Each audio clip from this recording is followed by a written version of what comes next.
पूर्णात् पूर्णमुदच्यते पूर्णस्य पूर्णमादाय पूर्णमेव अवशिष्यते। ओम शांति शांति शांति। నిన్న మనం కొన్ని విషయాలు మాట్లాడుకున్నాం. మీకు జ్ఞాపకం ఉందా? ఏ జ్ఞాపకం ఉందో చెప్పండి.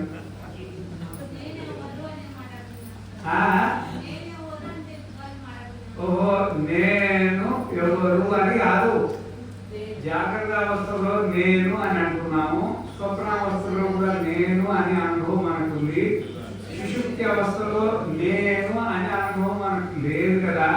మనం ఉన్నట్ట లేనట్ట, ఇదే కదా మనం అనుకున్నాం. జాగ్రత్త స్వప్న సుషుప్తి అవస్థలో కూడా మనము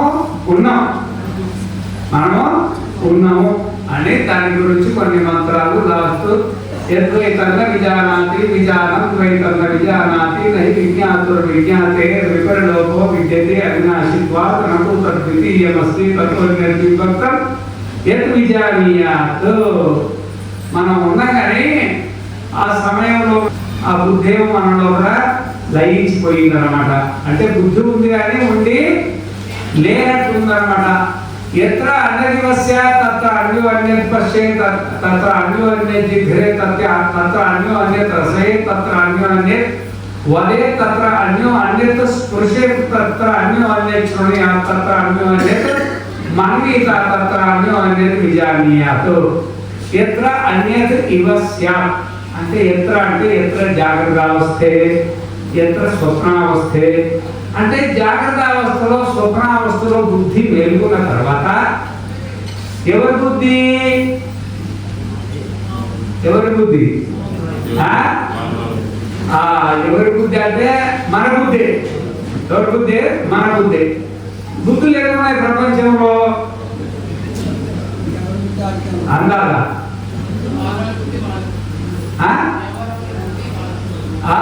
ఎన్ని బుద్ధులు ఉంటాయి అందాలని చెప్పండి. అది అనంత కోట్ల బుద్ధులు అన్నమాట. వాస్తవికంగా ఉండేది ఆత్మ ఒకటే. దాంట్లో బుద్ధులు అనేకమయ్యి ఎత్ర అన్యదివస్యాతు నువ్వు వేరేను నేను వేరే. బుద్ధులు వేరేను కాబట్టి నువ్వు వేరు, నీ శరీరం వేరు, నా శరీరం వేరు, నీ కర్మ వేరు, నా కర్మ వేరు, నీ ఊరు వేరు, నా ఊరు వేరు, నీ లోకం వేరు, నా లోకం వేరు, నా స్థితి వేరు, నీ స్థితి వేరు. ఈ మనం అనుకోవా ఈ పరిస్థితి అంతా ఎందుకు ఏర్పడ్డదంటే బుద్ధి వల్లే. ఎట్లా అన్యత్ ఇవస్య ఇవంటే ఏమి? వాస్తవికంగా ఉండేది ఒకటే మనమే. ఎట్లా అన్యత్ ఇవస్య భిన్నం అని అనిపించినప్పుడు బుద్ధులు మేలుకున్నప్పుడు ఆ బుద్ధుల వల్ల నువ్వు వేరు నేను వేరు, నువ్వు వేరు నేను వేరు. తాత్పర్యం ఏంటంటే నీ శరీరం నా శరీరం వేరే, కరెక్టే. నీ మనస్సు మా మనస్సు వేరే, అది కరెక్టే. మనస్సు అంటే సూక్ష్మ శరీరం అనుకోండి. మీ స్థూల శరీరం వేరు, నా స్థూల శరీరం వేరు. మీ సూక్ష్మ శరీరం వేరు, నా సూక్ష్మ శరీరం వేరు. కానీ నువ్వు నేను వేరా? నువ్వు నేను వేరా అంటే వేరు కాదు. అది తాత్పర్యం అన్నమాట. శరీరాలన్నీ పుట్టుకొచ్చినాయి. దేంట్లో పుట్టుకొచ్చినాయి? మనస్సులో పుట్టుకొచ్చినాయి అన్నమాట. ఈ మనస్సు ఏడ పుట్టింది? మనలో కూడా పుట్టింది అన్నమాట. అయితే మనము సుషుప్తి అవస్థలో ఈ బుద్ధి ఉంది కదా, మరి అక్కడ ఎట్లుంటుంది? సలిల ఏకో ద్రష్టాద్వైతో భవత్తేష బ్రహ్మలోక సమ్రాట్ హైన అనుశాస. సలిల ఏకో ద్రష్ట అద్వైతో భవతి. సలిల అంటే చెప్పండి. సలిల అంటే నీళ్ళని సంస్కృతంలో ఏమంటారు? సలిలము అంటారు అనమాట. అయితే సలిల ఏకో ద్రష్ట. ఈ నీళ్లు నిరవయవ పదార్థం. నీళ్లు నిరవయవ పదార్థం. ఈ విషయం చెప్పడానికే చెప్తున్నాను అనమాట. ఇప్పుడు ఒక అద్దం ఉన్నదనుకోండి, అద్దంలో మనం ముఖం చూసుకున్నాం అనుకోండి, ఆ అద్దానికి పగలగొట్టినాం అనుకోండి, 100 ముక్కలు అయిపోయింది అనుకోండి, దాంట్లో ఎన్ని ముఖాలు కనపడతాయి? 100 కనపడతాయా? అబ్బో, అది పగలక ముందు ఎన్ని ముఖాలు ఉన్నాయి? అయితే ఒకటి ముందు నిరవయవంగా ఉండింది, పగలగొట్టడానికి ఎన్ని అవయవాలు అయిందని? 100 అవయవాలు అయిందన్నమాట. ఈ భూమి సావయవ పదార్థం. ఈ భూమి ఉంది కదా, ఈ గ్లాస్ దేంతో తయారైందంటే భూమితోనే కదా తయారైంది. ఆ భూమిలో మన ప్రతిబింబం కనబడుతుంది. ఈ భూమిలో కూడా కనబడుతుంది కానీ దీంట్లో స్వచ్ఛత లేదు కాబట్టి కనబడతలేదు. దీంట్లో ఎన్ని పరిమాణాలు ఉన్నాయో అన్ని ప్రతిబింబాలు దీంట్లో కనబడతాయి భూమిలో. కానీ నీళ్ళు అట్లా కాదనమాట. నీళ్ళు ఒక చుక్క ఒక చుక్క ఒక చుక్క ఇంచు 100 చుక్కలు అనుకో, వేరు వేరుగా 100 చుక్కలు, లేకపోతే 100 గ్లాసులు అనుకోండి. ఏమనుకుంటారు? 100 గ్లాసుల కానీ 100 పల్లెరాలు అనుకుంటున్నారు. టిఫిన్ చేసే పల్లెరాలు ఉంటాయా? పల్లెరాలు అనుకోండి.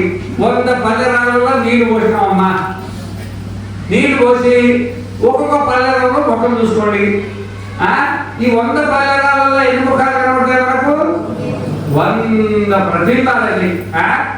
కానీ ఈ 100 పల్లెరాల నీళ్ళంతా ఒక్క పల్లెరాలో పోయండి, అప్పుడు ఎన్ని కనబడతాయి? మరి 20 కనబడాలి. ఎందుకంటే నిరవయవ పదార్థం అన్నమాట. అదంతా ఒకటే అయిపోతుంది. సముద్రం అంతా పెద్ద ఉంది కదా, నువ్వు ఆకాశానికి ముఖం చూసుకుంటే నీ ముఖం ఒకటే కనబడుతుంది.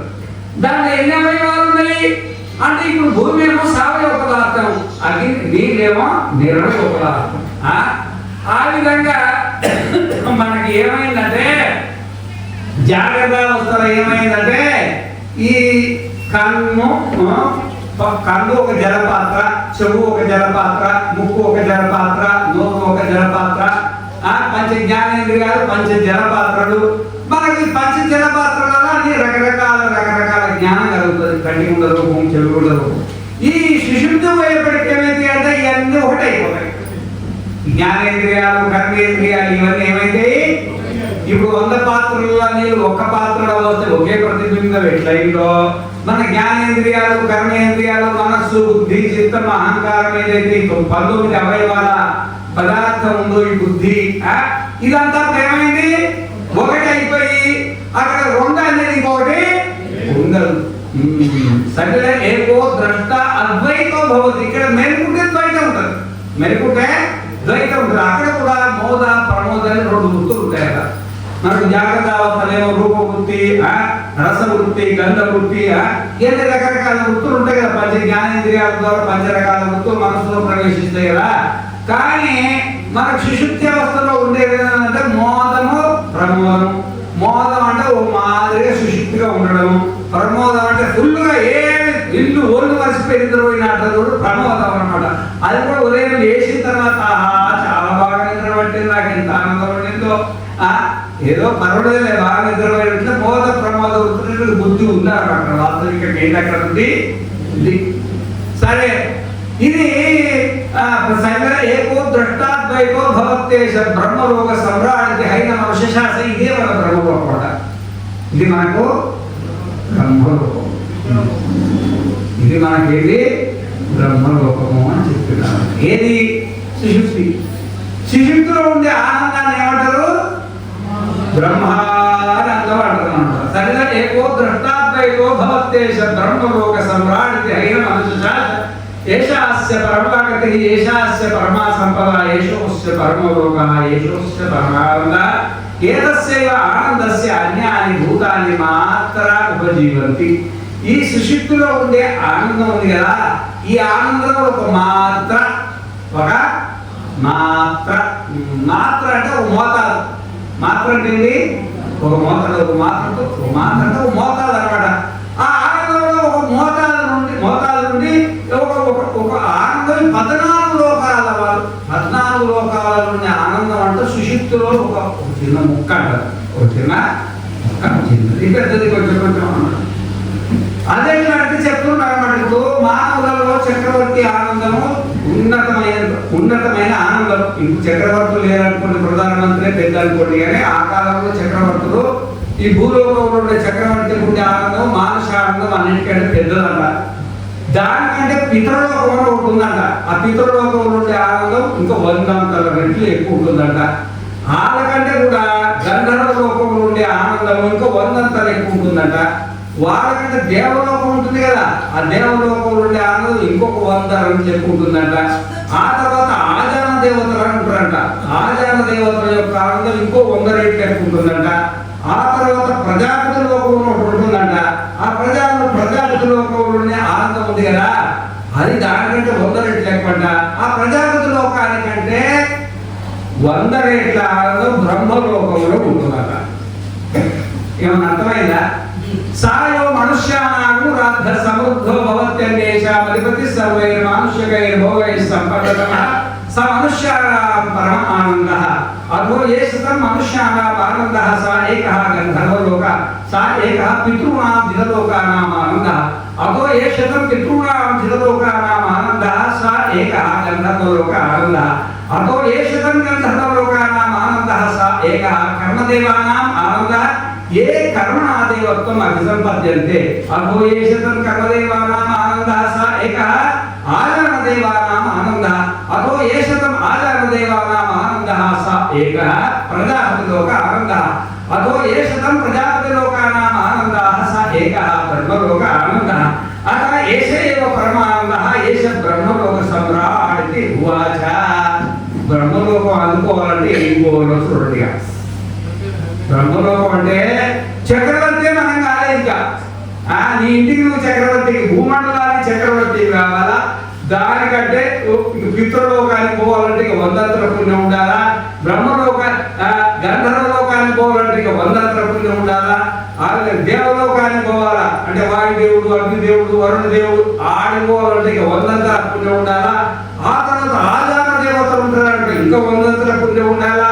ఆ తర్వాత ఇంకా ప్రజాపతి లోకానికి పోవాలంటే ఇంకా 100 పుణ్యం ఉండాలా? ఆ తర్వాత బ్రహ్మలోకానికి పోతే కానీ నీకు బ్రహ్మానందము రాదు.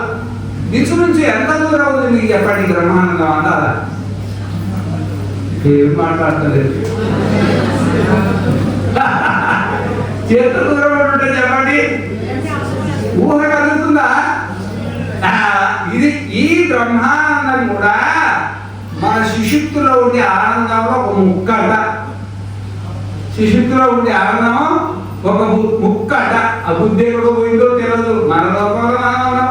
కరెంటు బిల్లు భయం లేదు, టెలిఫోన్ బిల్లు భయం లేదు, గ్యాస్ బిల్లు భయం లేదు, కొడుకుల భయం లేదు, కోడళ్ళ భయం లేదు, మనల భయం లేదు, మనరాళ్ళ భయం లేదు, నడుము నొప్పి వాళ్ళు లేదు, కాళ్ళ నొప్పి బాగాలేదు, కాళ్ళ నొప్పి భయం లేదు, ఏ భయం లేదు. నిర్భయం ఎంత ఆనందంగా ఉన్నా చెప్పండి. ఈ శిశుక్తిలో ఉండే ఆనందము ఆ బ్రహ్మలోకం ఆనందంలో ఒక ముక్క అంటే ఒక ముక్క. ఆ బ్రహ్మలోకం మనకి ఇష్టమా కాదా చెప్పండి? చెప్పండి, ఎంతమందికి ఇష్టం ఇట్లా బ్రహ్మలోకం? ఎత్తన ఆనందం డబ్బులు తగ్గుతాయి చెప్పండి.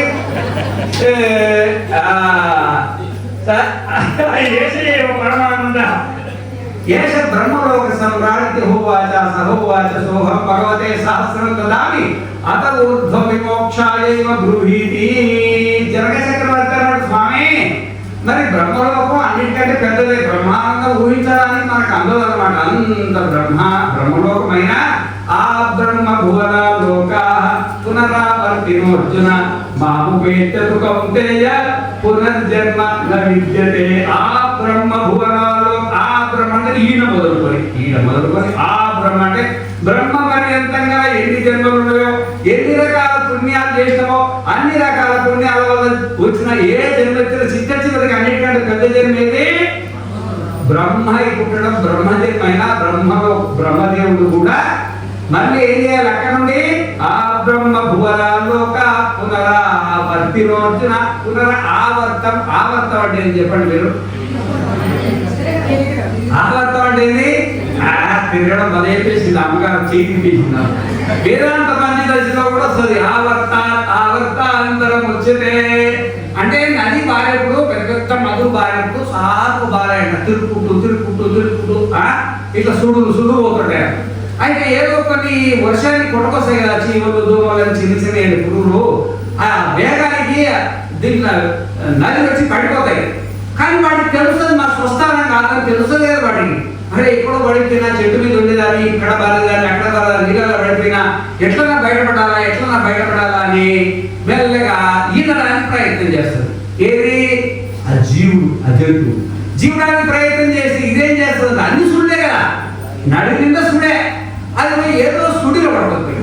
ఆ సుడిలో పోయేప్పటికీ దీని బలము తగ్గదు. మా పండితులు చెప్తున్న స్వామి, నేను పెళ్లి చేసుకోవద్దు అనుకున్నా, జరిగిన పెళ్లి చేసుకున్న తర్వాత ఇప్పుడు నాకు సుడి బలం తెలిసింది అంటున్నాడు. అర్థమైందా? ఒకసారి సుడిలో పడిన తర్వాత మీకేంటి నడవదు బయటికి రాని. ఇప్పుడు మీకు సన్యాసం ఇప్పిస్తే స్వస్వరూపాన్ని సూర్యుడిని బయటకు రాని ఎంతమంది వస్తారు? వీడికి ముంచేసి తప్ప ఎక్కడ కుంగిలో అనమాట. అందరం వచ్చేది.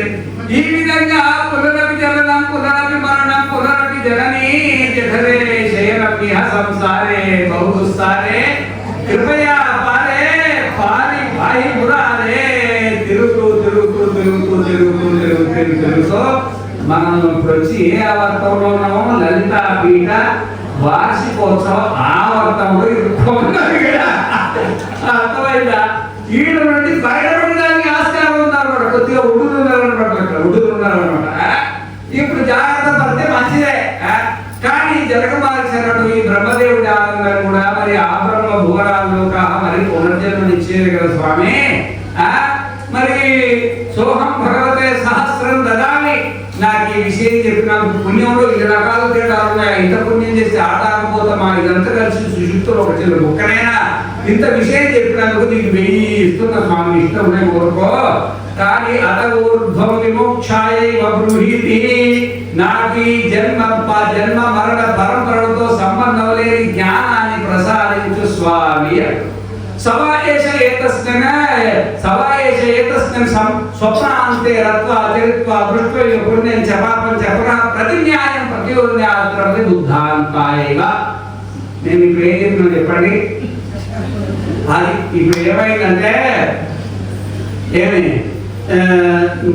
రామాయణం అంతా అయిన తర్వాత ఆయన మొదటి నేను లేదమ్మా పుస్తకం కొద్దిగా ఇంత రామాయణం అయిపోయి మొదటి ఇల్లే లాస్ట్ కింద తర్వాత లాస్ట్ కింద ఆయన అడిగిందనమాట.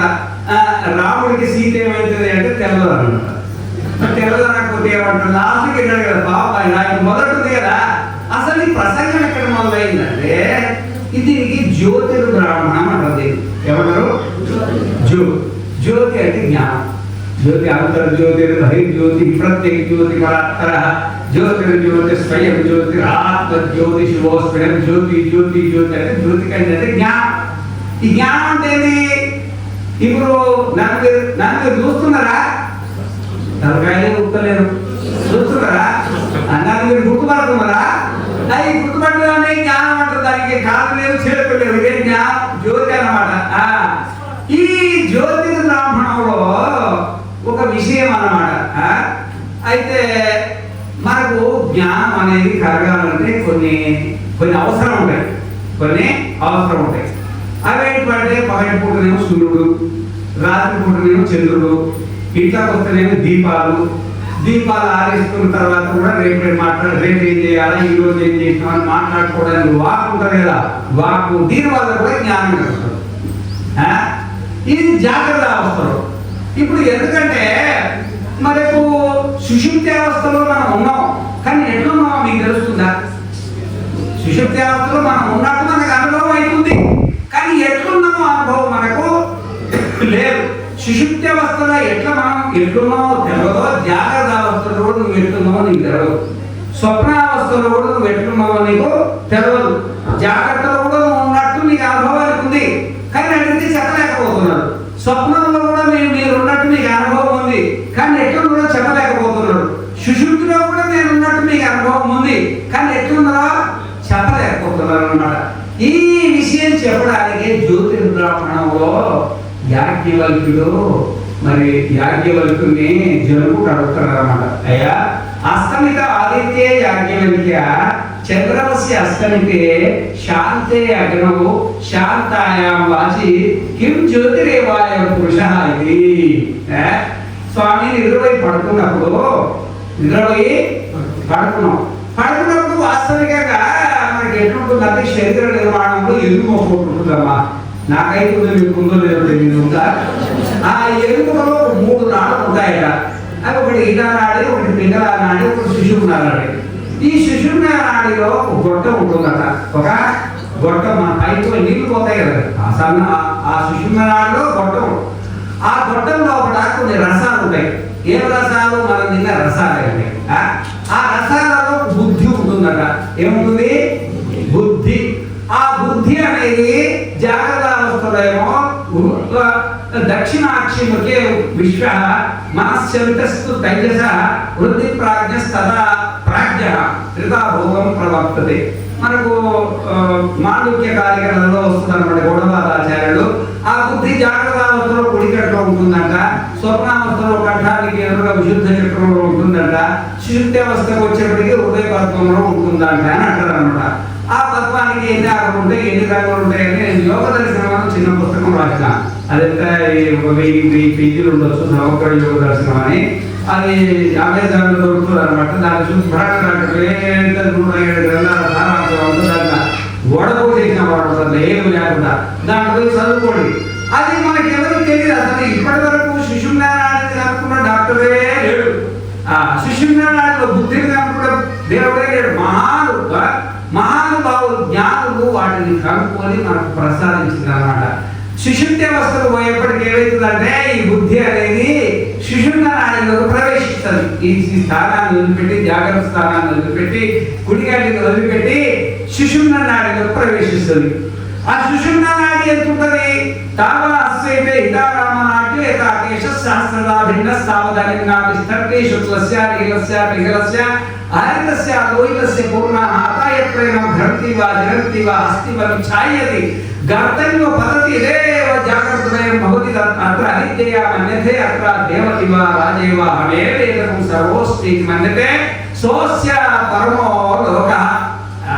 మన సుషుప్తి అవస్థ పోయేప్పుడు సుషుప్తి అవస్థ పరిస్థితి ఏంటంటే మరి ఈ ఒక యథాకేశ సహస్రదా భిన్న అంటే ఈ ఎంటక ఉంది కదమ్మా, ఈ ఎంటక ఉంది కదా, ఈ ఎంటక నిలువు వేయాలా. ఎందుకు కదా ఇది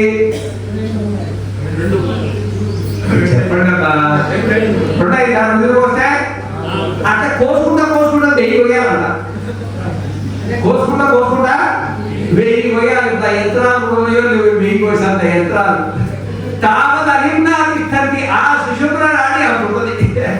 ఆ సుషుమ్నా నాడి లోపల బుద్ధి ఇంకెంత ఉంటుంది? అధిక పరమాణు ఉంటుంది. పరమాణు ఎందుకంటే అది వాసనలో యొక్క అది చెప్పిన కదా తన్మాత్రుడు. నైయాయికులేమో పరమాణువులు అంటారు, వేదాంతులేమో తన్మాత్రుడు అంటారు.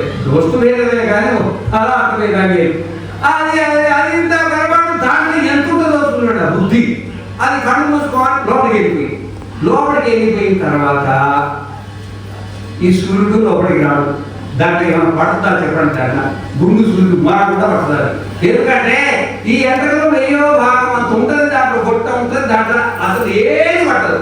ఈ సూర్యుడు లోపలికి వచ్చే పరిస్థితి లేదు. బయట సూర్యుడు బయట చంద్రుడు లోపలికి వచ్చే పరిస్థితి లేదు. బయట ఈ ట్యూబ్ లైట్ ఈ డోమ్ లైట్ లోపలికి వచ్చే పరిస్థితి లేదు. ఈ కర్మేంద్రియాలు జ్ఞానేంద్రియాలని ఎక్కడో అక్కడ నిద్రపోయి మనం మాత్రం లోపలికి వెళ్ళాం. లోపలికి వెళ్ళిన తర్వాత బ్రహ్మాండంగా కళ చూస్తున్నాం. కళలు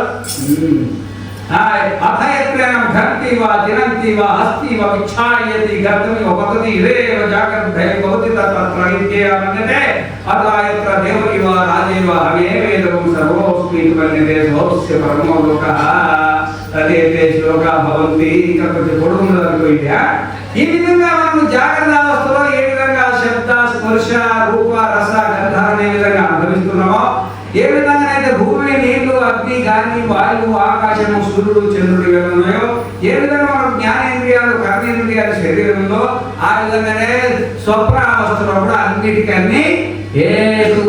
ఉన్నాయన్నమాట. ఉన్నాయా లేవా? ఈ విధంగా మనకు మరి ఈ సూర్యుడు లోపలికి రాకపోయా, ఈ చంద్రుడు లోపలికి రాకపోయా, ఈ అగ్ని లోపలికి రాకపోయా, ఈ వాక్కు జ్ఞానేంద్రియాలని బయటనే కర్మేంద్రియాలు బయటనే ఉండిపోయాయి. మరి అక్కడ ప్రపంచం చూడాలంటే మరి అక్కడ ఏదో ఒకటి ఉండాలి కదా, చూడడానికి ఒకటి ఉండాలి కదా, చూపించడానికి ఒకటి ఉండాలి కదా. దేని ద్వారా ఈ స్వప్న దర్శనం అయ్యింది అని అడుగుతారు. అట్లా ఇప్పుడు మన అనుభవంలో కూడా అయితే చూడాలంటే ఎత్తులు ఉండాలి కదమ్మా. ఏదైనా ఎత్తులు ఉండాలి కదా, జ్ఞానం కలగాలన్నా ఏదైనా ఎత్తులు ఉండాలని ఉంటుందా? ఏ ఎత్తులు లేకపోతే నీకు జ్ఞానం పెట్టగలుగుతుంది. మరి ఈ ఎత్తులు లోపలికి ఏమి రాకపోయాయి, బాహ్య జ్యోతులు ఏమి లోపలికి రాకపోయాయి. మరి లోపలికి పోయిన తర్వాత మనకు జ్ఞానం కలిగింది కదా. జ్ఞానం ఎట్లా కలిగింది? అంటే అస్తమిత ఆదిత్యే యాజ్ఞవల్క్య చంద్రమస్య అస్తమితే అస్తమితే ఆదిత్యే యాజ్ఞవల్క్య చంద్రమస్య అస్తమితే శాంతాయాం వాచి శాంతే అగ్నో శాంతాయాం ఆత్మ ఏవాస్య జ్యోతిర్భవతి ఆత్మనైవాయం జ్యోతిషాస్తే పల్యేతే కర్మ కురుతే విపల్యేతి.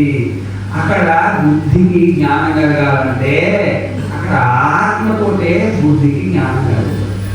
ఆత్మతోటే బుద్ధికి జ్ఞానం కలుగుతుంది. మీరు కళ్ళు మూసుకుంటారు కదా, ఇట్లా కళ్ళు మూసుకున్న తర్వాత మీరు ఒకసారి ఇట్లా కళ్ళు మూసుకుంటే అక్కడ నేను ఇట్లా కళ్ళు మూసుకున్నా. నేను మా ఆశ్రమం విశ్వనాథ క్షేత్రం ఉంది కదా, బీరెడ్డి నగర్ హైదరాబాద్లో విశ్వనాథ క్షేత్రాన్ని నేను చూస్తా. మీరు ఇట్లా కళ్ళు చూసుకొని మీ ఇల్లు చూడండి, చూస్తుందా? కనబడుతుందా? మరి ఎట్లా కనబడుతుంది? సూర్యుడు లేకపోయి చంద్రుడు లేకపోయి కళ్ళు మూసుకుంటుంది, ఎట్లా కనబడుతుంది? అది ఆత్మనైవాయం జ్యోతిషాస్తే పల్యేతే కర్మ కురుతే విపల్యేతి. అక్కడ ఆత్మ అనేది బుద్ధిలోకి ప్రవేశించి బుద్ధి చైతన్యవంతమయ్యి అది కల్పనలు స్మృతులు చేసుకుంటుంది అన్నమాట. కల్పనలు స్మృతులు, అక్కడ కొన్ని కల్పనలు ఉంటాయి, కొన్ని స్మృతులు ఉంటాయి అన్నమాట.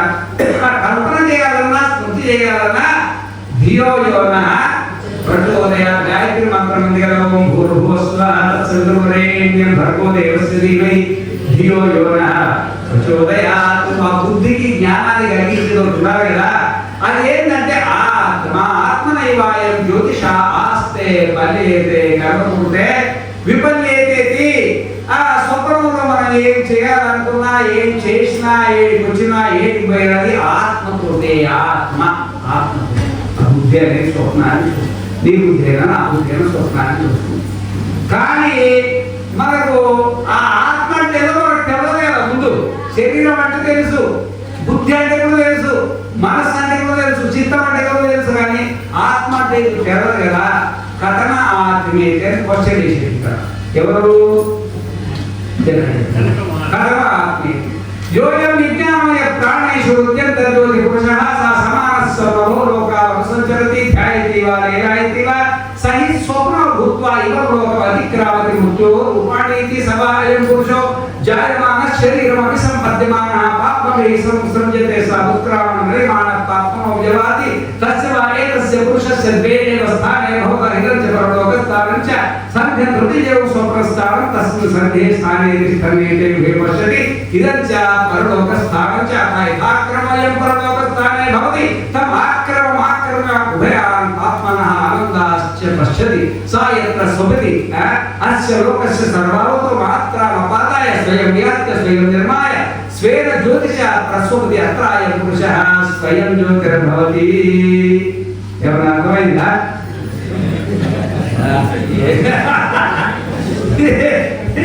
అర్థం కాలే. కథమా ఆత్మేతి యోయం విజ్ఞానమయః ప్రాణేషు హృద్యంతర జ్యోతి పురుషః. యోయం విజ్ఞానమయః ప్రాణేషు ప్రాణేషు ప్రాణజాతీయేషు భిన్నః భిన్నజాతీయః హృద్యంతర జ్యోతి పురుషః చైతన్య స్వరూపః జాతి. అయితే ఇక్కడ ఒకటి జడము, ఒకటి చైతన్యం. ఇప్పుడు మన శరీరం జడం, మన శరీరం జడం. ఈ చెయ్యికి ఏమైనా జ్ఞానం ఉందా? ఈ ముక్కుకి ఏమైనా జ్ఞానం ఉందా? ఈ కాళ్ళకి ఏమైనా జ్ఞానం ఉందా? ఆ విధంగానే మన మనస్సు కూడా జడం అన్నమాట. మరి ఈ జడం నడవాలంటే దీనికి చైతన్యం ఉండాలి కదా, చైతన్యం ఉండాలి కదా. ఆ చైతన్యం ఏంటిది అంటే ఇప్పుడు మామూలుగా అయస్కాంతం తెలుసా మీకు? అయస్కాంతం. అయితే అయస్కాంతం అనేది ఏదైతే ఒక ఇనుము పెడితే ఇనుము ఏం చేస్తారంటే లాక్కుంటారు. లాక్కుంటుందా? లాక్కుంటే అది మంచిది. దానికి ఇంకొక దాన్ని ఇనుప ముద్దలో అంటించాం అనుకోండి. ఇనుప ముద్దలు అంటించి ఇప్పుడు అయస్కాంతం ఒకటి, ఇనుప ముద్ద ఒకటి, రెండైనా. ఈ ఇనుప ముద్దకు మళ్ళీ ఇనుప అంటించినాం అనుకో, ఇది అనుకుంటుందా? అనుకోదా? మీరు చూడండి. ఇప్పుడు అయస్కాంతం ఉంటుంది, దానికి ఇనుప పెట్టాము. ఆ ఇనుపదానికి ఇంకో ఇనుపదాన్ని పెట్టి అది లాగుతుందా? అది ఇనుము లాగుతుందా, అయస్కాంతం లాగుతుందా? చెప్పండి. ఆ అయస్కాంతం లాగుతుంది, కానీ మనకేమనిపిస్తుంది? ఇనుము లాగుతుందా అని అనిపిస్తుంది. లాగేదేమో అయస్కాంతం, మనకేమనిపిస్తుంది? ఇనుము లాగింది అనిపిస్తుంది అన్నమాట. ఆ విధంగానే మనకు బుద్ధి తోడైంది.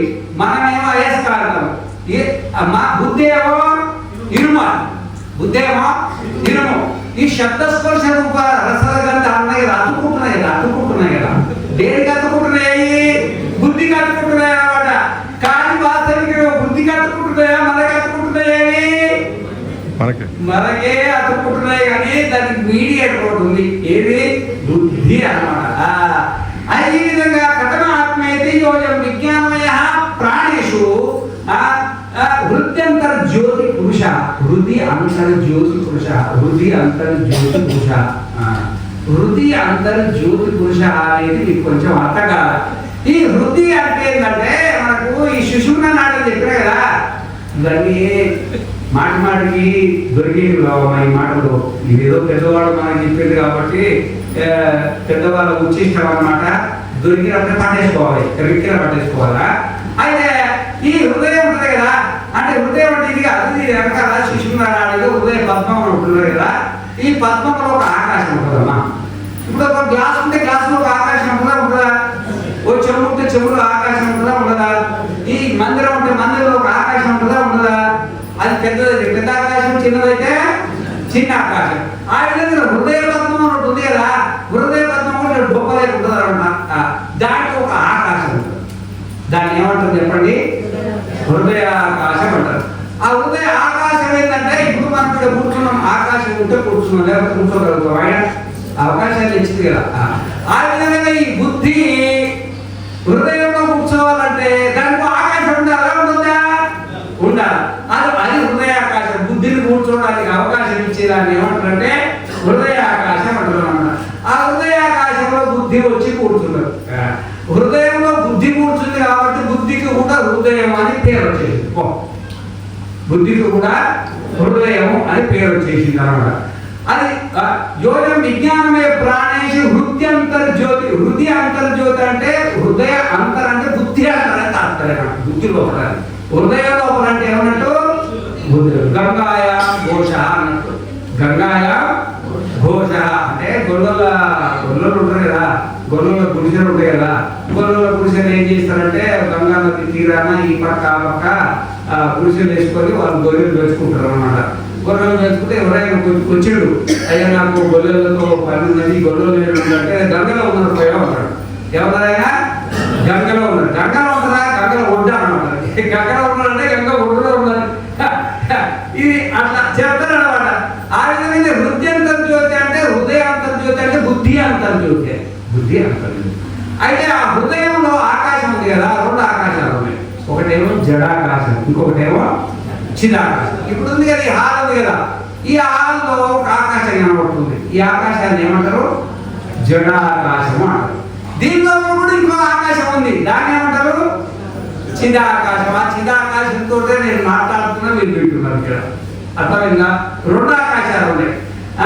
అదే కథనాత్మేతి యోజం విజ్ఞానమయ ప్రాణేషు హృద్యంతర జ్యోతి పురుష సా సమాన సత్. ఇది అసలు కీలకం. ఇది సా సమాన సత్. సా అంటే ఆ ఆత్మ, సా అంటే ఆ మనము, సమాన సత్ అంటే బుద్ధితో సమానమైపోయి. దేనితో సమానమైపోయి? బుద్ధితో సమానమైపోయి. బుద్ధితో ఏం సమానమైపోయినవిడా? ఇప్పుడు బుద్ధి నేను అంటది, మనకేమనిపిస్తుంది? ఆ నేను నేనే అంటున్నా అనిపిస్తుంది. అనిపించదా? బుద్ధికి కోపం వచ్చింది, ఆ కోపం బుద్ధికి వస్తే మనకేమనిపిస్తుంది?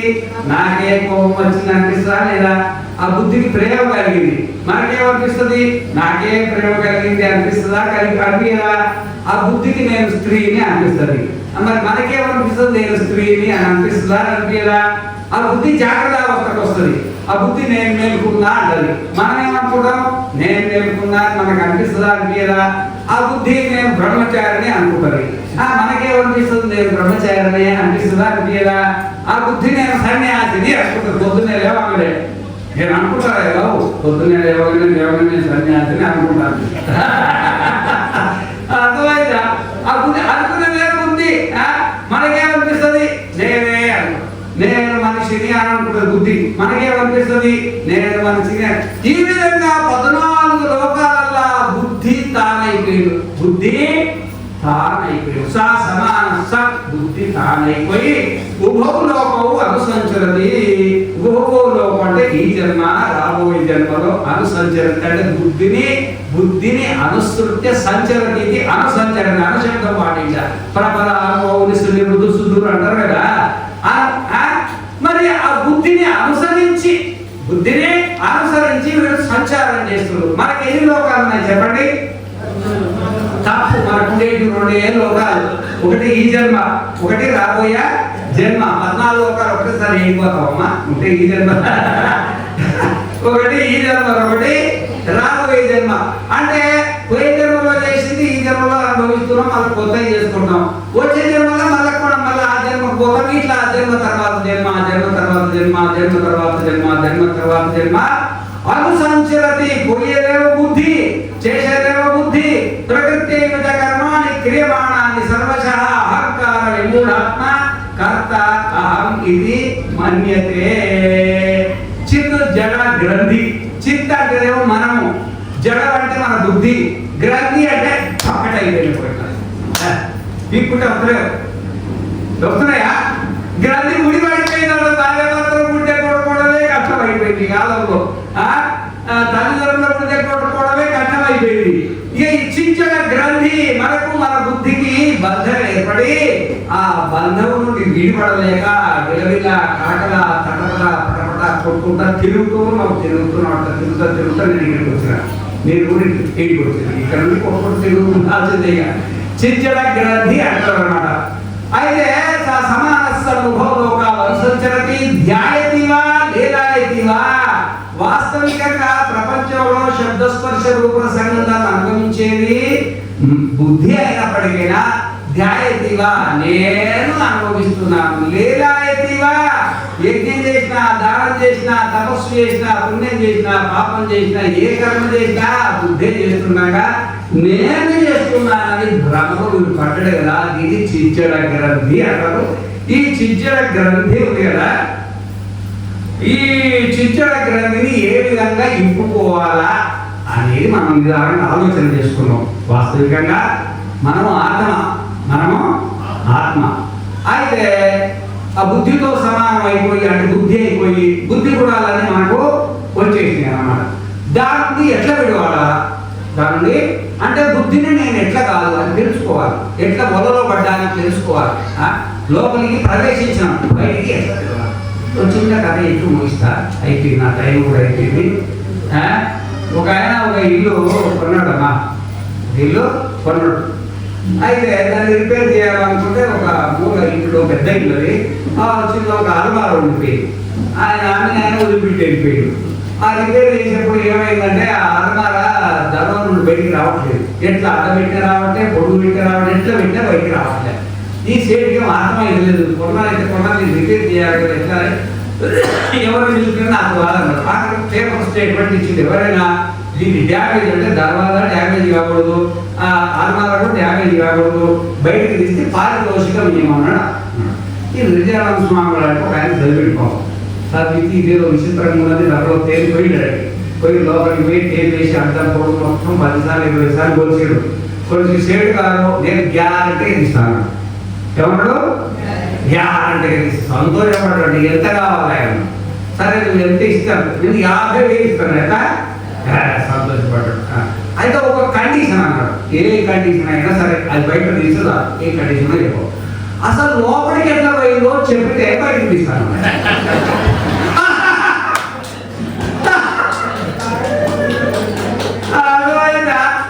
అసలు గుడి ఎట్లా పడదో ఉంది తెలిస్తే కొడాలి అనమాట. అది గురు బ్రహ్మ, గురు విష్ణు, గురుదేవో మహేశ్వర. సమయం ఉన్నప్పుడు చెప్పుకున్నాం. ఓం శాంతి శాంతి.